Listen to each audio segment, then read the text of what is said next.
Muito obrigado pela presença de todos. Tá? Nós vamos fazer o seguinte. Eu vou começar a apresentação. Primeiro me apresentando, meu nome é Ronaldo Chaves, sou engenheiro civil, e a gente vai falar hoje de implantação BIM nas empresas. Tá? Depois o Marcos Preto, que é gerente de projeto e assessor de planejamento e gestão da Dash Graphic, também vai falar sobre a parte de gerenciamento, como é que funciona a implantação da tecnologia BIM. Tá? A agenda, resumidamente, é essa: indicações da implantação BIM, metodologia da implantação BIM da Dash Graphic e o debate aberto para a plateia. Tá? Então, o nosso objetivo é a gente explanar de uma maneira muito interativa, de forma que seja muito fácil o entendimento de vocês vamos dizer assim, da maneira como se tem que fazer uma implantação BIM na empresa. E depois o Marcos vai apresentar para vocês a metodologia que a gente tem de implantação e a gente começa o debate. Tá? Bom, entendendo qual é a missão do BIM na empresa. Tá? Isso é importante, essa percepção do que é o BIM na empresa, qual é a finalidade dela, qual é a missão dela. É melhorar os processos no ciclo construtivo, gerar lucros para a empresa, ter uma documentação mais consistente baseada no modelo, melhorar a comunicação entre os parceiros, integrar pessoas, sistemas e analisar o resultado antes da construção para gerar a melhoria da qualidade do produto edificado. Então, o que significa isso?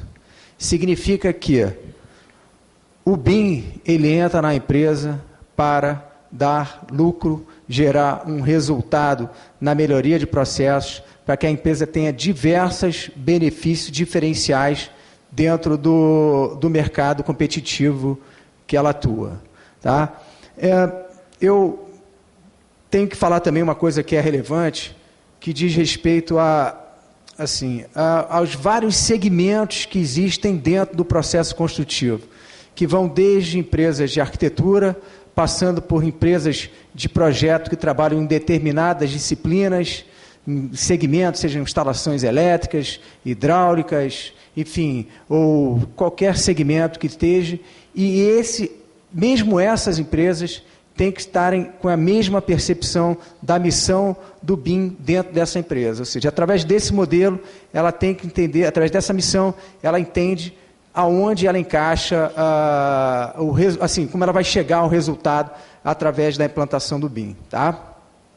Bom, quais são os principais desafios da implantação do BIM dentro da empresa? Tá? A primeira é a mais importante, vamos dizer assim, é aonde a gente pode errar tudo ou começar bem esse processo, que é definir a equipe que vai fazer parte do grupo que vai implantar o BIM dentro da empresa. Ou seja, a seleção dessas pessoas é um fator mais importante nesse processo. Se a gente erra nesse grupo, a gente tem muita chance de errar na implantação na empresa. Ou seja, se você tiver uma empresa com 10 profissionais, tem que escolher 3 profissionais, mais ou menos, para fazer isso. Tá? Mais na frente, a gente vai definir qual é o perfil desse profissional, ou desse grupo. Definir a finalidade da implantação. Ou seja, a implantação BIM ela pode ter várias finalidades em função do negócio da empresa. Ou seja, qual é o modelo que ela trabalha, até que nível de detalhamento ela precisa nos produtos ou nas famílias que ela vai construir, que são os objetos que a gente compõe o modelo de um projeto, qual é o nível de detalhamento que a gente vai precisar usar para poder entregar, ou seja, ter um entregável satisfatório da maneira como a gente trabalha. Tá? Estar preparado para as mudanças de processo. O BIM, quando ele entra na empresa, ele realmente mexe na parte de processos da empresa. Ele interfere porque a própria tecnologia gera melhorias no processo. Então, essas melhorias que eu vou abordar mais na frente também auxiliam nesse aspecto, auxiliam para você poder ter um processo mais enxuto e melhorado em relação a implantação, enfim, aos seus projetos. Tá? Criação de novas funções e grupos de trabalho.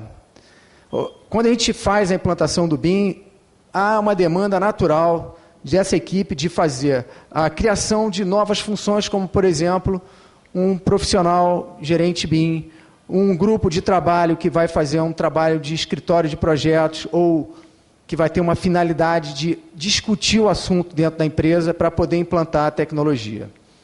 Integrar parceiros no processo.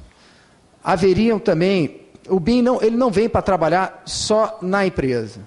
Ele vem para trabalhar integrado com os outros parceiros e as outras disciplinas da engenharia. Por exemplo, uma arquitetura. E você trabalha com instalações elétricas. Você vai receber um modelo em BIM e vai projetar o seu modelo, ou seja, vai modelar a sua instalação elétrica de um determinado projeto usando a tecnologia BIM. A arquitetura vai receber isso de volta, vai receber também de instalações hidráulicas, de esgoto e outras disciplinas, e vai juntar tudo num modelo único. E esse é um dos conceitos que modifica essa integração, essa comunicação entre os parceiros. Outra coisa interessante é quando você ocupa uma função de gestão desse processo. Quando você tem essa função de gestão, você começa a ter que ligar outros parceiros, como o sponsor, ou seja, o proprietário, comunicar a construtora, comunicar todos os envolvidos para que você faça a construção do seu modelo o mais próximo da realidade do produto quando for edificado.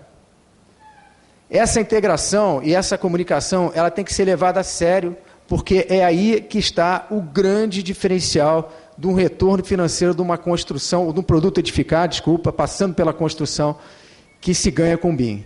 É claro, além de, depois do construído, a parte toda de gestão desse empreendimento. Tá? Aplicar boas práticas da comunicação do uso do modelo. Isso é muito importante, ou seja, tem que ter sempre uma melhoria continuada de como se comunicar com os parceiros e com as pessoas em volta do mesmo modelo. Criar métricas para avaliar o impacto do BIM, tá? Em cada projeto.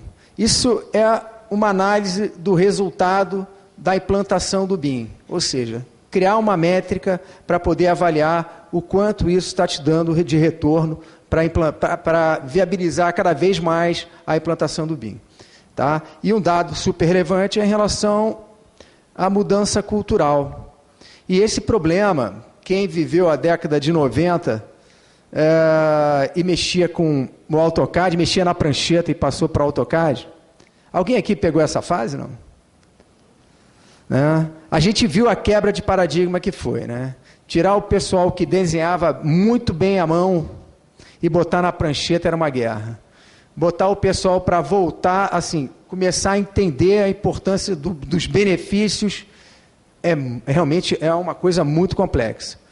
E o BIM, ele tem uma parte, não vou dizer como foi a revolução do CAD, né? Mas ele tem uma parte que é bem diferenciada também e que vai gerar esse tipo de transtorno em relação à mudança cultural de uma empresa. Tá?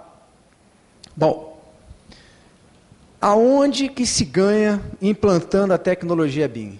Isso aí é claro que isso é muito específico de cada empresa, né? Ou seja, cada uma vai olhar um determinado aspecto, mas aqui eu tentei colocar quase todos os aspectos que dão retorno com a implantação de BIM.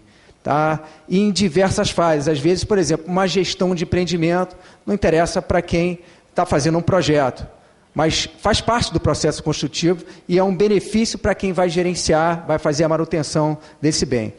Então, em uso da ferramenta, o retrabalho. O retrabalho praticamente acaba com a tecnologia BIM. Você hoje, com a tecnologia BIM, você faz um projeto e se você tiver que fazer uma modificação assim, de quantitativos, de modificar o posicionamento de algum objeto, de uma porta, uma janela, inserir algum objeto, você faz a alteração e ele atualiza toda a documentação referente a esses objetos que você fez. Ou seja, eram 20 portas, virou 21, ele coloca já na listagem as 21 portas. Não existe o retrabalho. Esse ganho, eu acho que é um dos maiores que tem para quem faz projeto. Gerar a lista de quantitativos. Isso também é automático. Por quê? Porque com o CAD a gente trabalha com elementos, trabalha com entidades. E as entidades não têm nada a ver com o objeto. Eles são linhas, polilinhas, círculos e etc. Polígonos e etc. Eles não são objetos.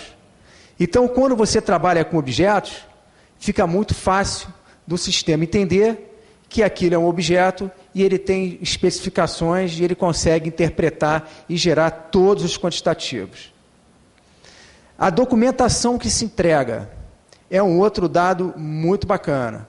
Ou seja, o BIM possibilita, e é muito mais fácil você, por exemplo, fazer a parte de cota, dimensionamento no AutoCAD, ele facilita bastante isso, que ele já vem com modelos muito fáceis e é muito mais dinâmico. E, inclusive, você não pode fazer como você faz no AutoCAD, modificar, deu 99,10, você bota 10, 100, não pode. Ele não aceita, ele aceita o valor real. Isso é um diferencial positivo para quem trabalha certo e um pouco complicado para quem tem que acolchambrar a informação, né? A visualização do produto. É muito curioso e a gente não sabe quanto faz diferença você olhar o modelo e analisar pelo modelo os dados. Isso, você interagindo com os outros parceiros de negócio, ajuda muito. Você entregando para uma construtora, você mostrando o modelo, entregando para a arquitetura, entregando para o pessoal dos projetos complementares, para a estrutura, fica muito mais fácil discutir. Esse dado é para pessoal de projeto, tá? Mesmo a mão de obra, você faz muito mais projetos. A Autodesk fala em torno de 4 vezes mais. Ou seja, é um problema para quem é um profissional da área, porque vai ser cobrado por produzir muito mais. Mas isso é um fato. A partir do momento que você tem todas as famílias prontas, tem os modelos e já conhece a ferramenta, tem a documentação de todo o processo de trabalho, a sua produção aumenta absurdamente. Tá? Diminuição de incompatibilidades. Então, as incompatibilidades ficam muito explícitas e você consegue minimizar bastante isso entre os parceiros e as disciplinas que estão. Bom, na gestão do produto edificado, então o cenário é o seguinte: imagina que eu construí todo o meu projeto em BIM. Entreguei toda a documentação, está todo ele em BIM, o modelo digital, e eu vou ficar com aquilo. Eu sou o proprietário do projeto, do empreendimento, do produto edificado, eu recebo esse material e com esse material eu começo a fazer uma análise. Poxa, será que isso está bom para mim? Qual é a diferença? Só receber o modelo em 3D? Mas espera aí, vamos fazer uma análise aqui. Aí vai a manutenção e começa. Dá um clique no objeto. Aí vem toda a especificação daquele objeto, em relação à luminária, os padrões, o que compõe aquela luminária, a informação do fabricante, e etc, etc. Uma determinada cadeira, toda a informação, inclusive dados do fabricante, enfim, todos os objetos com todas as informações. Para manutenção é sensacional, porque você tem um dinamismo muito rápido e não depende de ninguém para saber o que tem que se fazer para atualizar essa informação. Ou seja, queimou uma lâmpada, ou quebrou uma cadeira, quebrou um objeto qualquer, é muito rápido a troca e a substituição. Aonde está passando a tubulação de água, aonde está passando as conduítes elétricos, aonde estão passando todos os objetos, você tem essa informação. Então, da manutenção, você começa a levantar dados que para a gestão interessa. Quantas vezes eu troquei de lâmpada? Quantas vezes eu tive que consertar a cadeira? Quantas vezes eu tive que fazer? Qual é o tipo de cadeira? Poxa, aqui tem muita coisa sendo feita disso. Além de eu conseguir fazer o planejamento estratégico, eu consigo ver quais são os objetos, equipamentos que estão me dando problema para eu melhorar e trocar. Então, melhora na gestão, melhora na manutenção. Na qualidade do projeto também, porque um trabalho com uma ferramenta BIM, ela é muito limpa, é muito fácil e muito limpa. Depois que você aprende, pessoal que trabalha com CAD, você aprende, fica muito fácil você manusear a informação, é muito fácil você entender o que você está fazendo, não só o profissional, mas todos que estão envolvidos. Bom, na análise de interferência das disciplinas, ou seja, a partir do momento em que eu consigo, na construção, né, isso é para a construção, eu consigo juntar todas as disciplinas, eu consigo fazer análise para ver se está havendo interferência de esgoto com estrutura, com altura de gesso, com, enfim, qualquer informação que seja relevante e poder extrair essas interferências e devolver isso para os projetistas reavaliarem aquilo e mandarem de volta o projeto refeito para a gente poder ter um projeto executivo muito próximo do as-built, né? Essa é a finalidade. E na integração e colaboração do projeto, tá? Isso é muito importante também. Bom, um dado, imaginando que as empresas queiram fazer uma avaliação, como elas estão em relação à maturidade na implantação de BIM, ou seja, a empresa, como é que ela está? Para saber o nível de maturidade que ela está em BIM, ela precisa pelo menos fazer uma análise nesses parâmetros que estão na tela. Ou seja, como é que está a sua gestão de projetos, se isso está documentado, se tem alguma coisa já para a área de BIM, quais disciplinas que a empresa atua e quais que já estão trabalhando com essa tecnologia, os teus processos já estão arranjados, já estão modelados para a implantação do BIM, o hardware, software, infraestrutura de rede, lógico, a equipe, a gestão de processos, os orçamentos, se os orçamentos estão envolvidos no processo. Isso também é um dado relevante, tá? E, inclusive, é onde se começa a fazer a implantação de BIM. Imaginando que o fim do processo é levantar dados para o orçamento. Então, eu tenho que começar pelo orçamento, ver o que ele usa, para saber quais informações que eu tenho que botar nos meus objetos, nos meus modelos, para fazer o meu mobiliário, enfim, para fazer as minhas famílias, os meus templates, baseado da último estágio do meu processo até a confecção dos objetos que eu vou ter no meu projeto.